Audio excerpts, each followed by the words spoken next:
Good morning, student. Today we will write a short story on I opened the door of my house. आज हम लोग एक story लिखेंगे और उसको हम लोग स्टार्ट करेंगे एक लाइन से जो कि है I opened the door of my house. ठीक है. अब जैसे हम लोग कभी भी स्टोरी को लिखते हैं तो उसमें हम लोग मतलब इम्पॉर्टेंट पॉइंट्स मेंशन करते हैं. लाइक इसमें हमने इम्पॉर्टेंट पॉइंट्स मेंशन किया है. व्हाट डिड यू सी, क्या मैंने देखा. What surprise you the most, क्या सरप्राइज आपको उसमें लगा. What did you do next, आप नेक्स्ट स्टेप क्या उठाएं. And the next last is was you fear justify the end. Fear, आपको फियर इन द सेंस कि डर, आपको डर लगा कि नहीं, उसे आप उसको आप जस्टिफाई कर सकते हैं. नाउ स्टार्टिंग करेंगे स्टोरी को. Excuse me. I opened the door of my house at midnight when I was not expecting anyone this late. Midnight का मतलब होता है रात में, रात के 12 बजे को हम लोग midnight कहते हैं. तो मैंने डोर को रात के 12 बजे मैंने डोर खोला क्योंकि उस वक्त मैं सरप्राइज भी थी. क्योंकि उस वक्त लेट नाइट है. लेट नाइट पे हम लोग किसी को एक्सपेक्ट नहीं करते हैं. दैट मीन्स ये नहीं सोचते कि कोई अभी आ सकता है. I hesitated for a moment before opening it. मैं थोड़ा सा हेजिटेट हुई. हेजिटेट होना मतलब डर जाना, हेजिटेट करना. ठीक है. क्योंकि उस वक्त मैं किसी को एक्सपेक्ट नहीं करती हूँ तो मैं उस वक्त हल्की फुल्की डर गई. I would have stayed frozen if they hadn't knocked again. और उस वक्त अगर फिर से नॉक नहीं होता मेरे दरवाजे पे तो मैं सीरियसली दरवाज़ा खोलती भी नहीं. और मैं पूरा फ्रोज़न थी. फ्रोज़न मतलब बहुत ज़्यादा डरा हुआ. I took a deep breath, adjusted my self and open the door slowly. मैंने डीप ब्रेथ लिया, गहरी सांस ली और फिर धीरे से जाके डोर को खोला. There was no person to be seen. वहाँ पर कोई भी नहीं था खड़ा. Until I looked down at the baby in the cradle. मैंने क्या नोटिस किया कि वहाँ पर खाली सिंपल एक बेबी है जो कि क्रैडल में. क्रैडल क्या होता है, जो छोटे बच्चे होते हैं वो जिस झूले पे झूलते हैं, जिस झूले पे घूमते हैं उसे क्रैडल कहते हैं. तो मैंने क्या नोटिस किया, एक छोटा सा न्यूबॉर्न बेबी उस क्रैडल पे मेरे डोर पे रखा हुआ है. देन मैंने यहाँ पे पैराग्राफ चेंज किया है. वो आपके ऊपर डिपेंड करता है कि आपको कहाँ पर पैराग्राफ चेंज करनी है. पैराग्राफ चेंज किया इसलिए मैंने 1 स्पेस यहाँ पर छोड़ दिया है. I was not expecting this at all. मैं ये एक्सपेक्ट ही नहीं कर रही थी.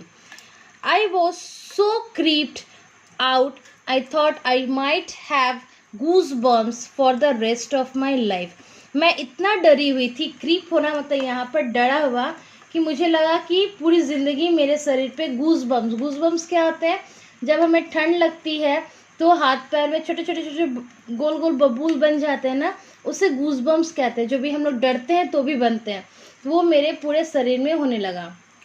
आई came to my sense only when my partner asked me what I was starting at. ठीक है. और मुझे समझ में ही नहीं आया था मैं क्या करूं. और मैं सेंस में मतलब मुझे होश कब आया, जब मेरे पार्टनर ने मुझे पूछा कि मैं बाहर क्या कर रही हूँ. I pick the cradle up and took it inside. मैं उस क्रैडल को उठाई और रूम में लेके गई.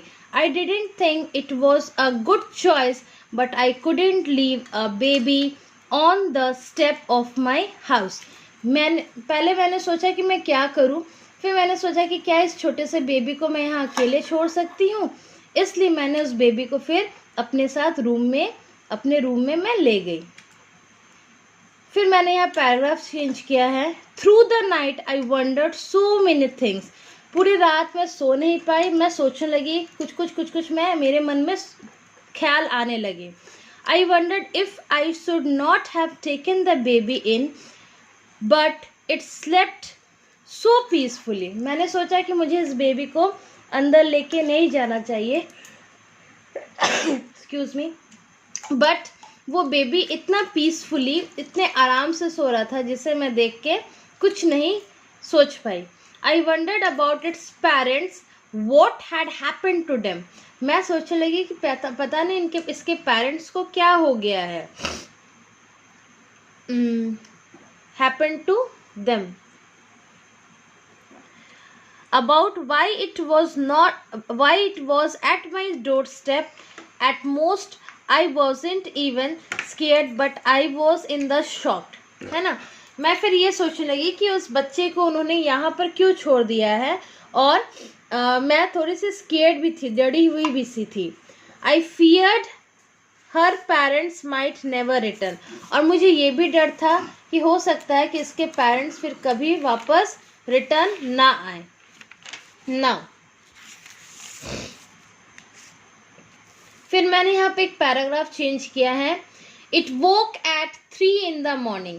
मैं तो रात भर सोई नहीं, और वो बेबी जो है वो रात के 3 बजे उठ गई. The first time I saw her beautiful ocean like blue eyes.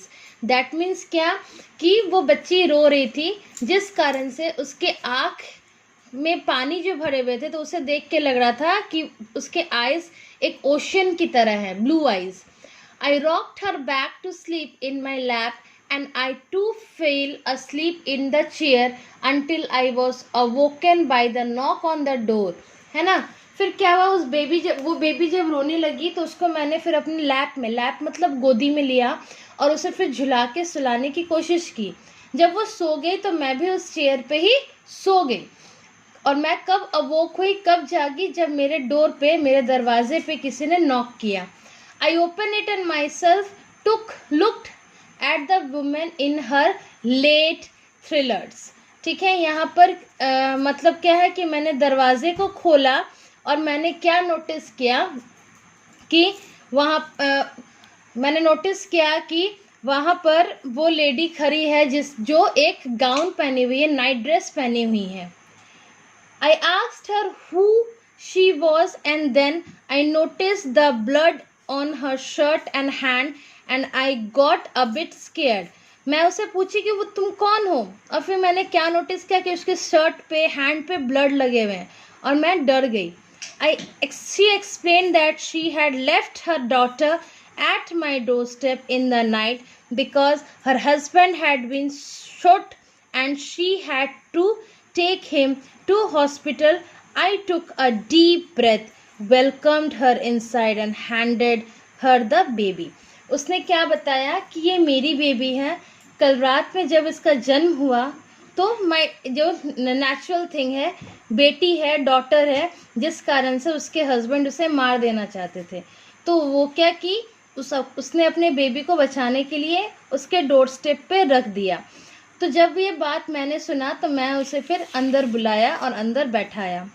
She broke down crying and kept thanking me for my help, and I thought that I had been scared for nothing, and she assured me that her husband was all right. है ना.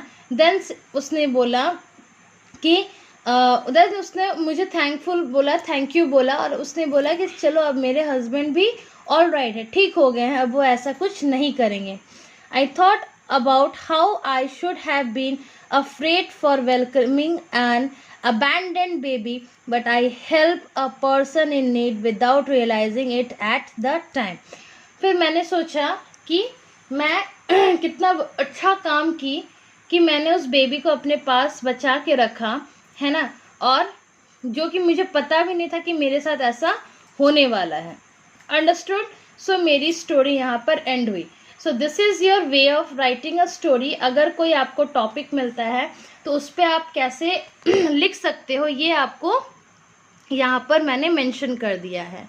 Now please go through it and try to write it in your fair copy. आप इसे fair copy में लिख लेंगे.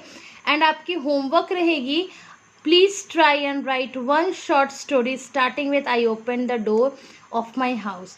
आप फिर अपने से एक स्टोरी फॉर्म करेंगे इस लाइन से. नाउ इस स्टोरी को जब भी आप फॉर्म करेंगे तो ज़रूरी नहीं है कि जो मैंने लिखा है आप उसे से रिलेट करो. You can start with anything like I open the door of my house and I saw a pizza boy standing in front of my door, या I saw a dog was standing in front of my door. वैसे आपको अपने से start करना है, and try to write your story near about 150 to 200 words. Thank you, student.